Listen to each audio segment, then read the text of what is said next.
అండి, అందరికీ good morning. ఇది శ్యామ దుంపల ఫ్రై. మొన్న పులుసు పెట్టానండి, కొంచెం దుంపలు ఉంటే ఉంచాను. ఈరోజైతే చక్కగా ఉడకేసి పట్టు తీసి మరి కొద్దిగా నూనెసి మూట్లో వేసానా. అవి ఎర్రగా వేగిన తర్వాత కాస్త నల్లేరు కాడ పొడవు ఉందండి, వేసేసాను. ఈ మరి గ్రేవీ మనకు కొంచెం కలుపు తినడానికి కానీ లేదు, ఉత్తినే మనం స్నాక్స్ లాగా తిన్నా కూడా మంచిగా కమ్మగా బాగుంటుంది అన్నమాట. నా దగ్గర నల్లేరు కాడ పొడవు ఉంది, లేదంటే ఏదన్నా కారపొడి ఉన్నా వేసేస్తూ ఉంటాను. లేదనుకోండి మినపప్పు, శనగపప్పు, ఆవాలు, జీలకర్ర, ఎనిమిరపకాయలు, ఎల్లుల్లిపాయలు చక్కగా వేయించేసి కాస్త పొడిని చేసుకుని ఇందులో జిమ్ముకోవాలి.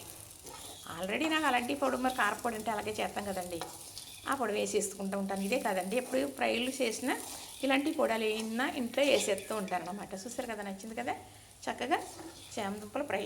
ఇది చారుకి, పప్పు చారుకి, పులుసులకి చాలా బాగుంటుంది. కానీ మనం ఉత్తనే కూడా మనం స్నాక్స్ లాగా పిల్లలకి ఏదన్నా తినమన్నట్టు పెట్టేయించండి. చక్కగా ఇలాగా వంట ఇలాగా సగం తినేస్తానండి, అంత బాగుంటాయి. మరి చక్కగా చూసారు కదా, నచ్చింది కదా, అంతేనండి. చామదుంపలు ఉన్నాయా, తెచ్చుకున్నారా?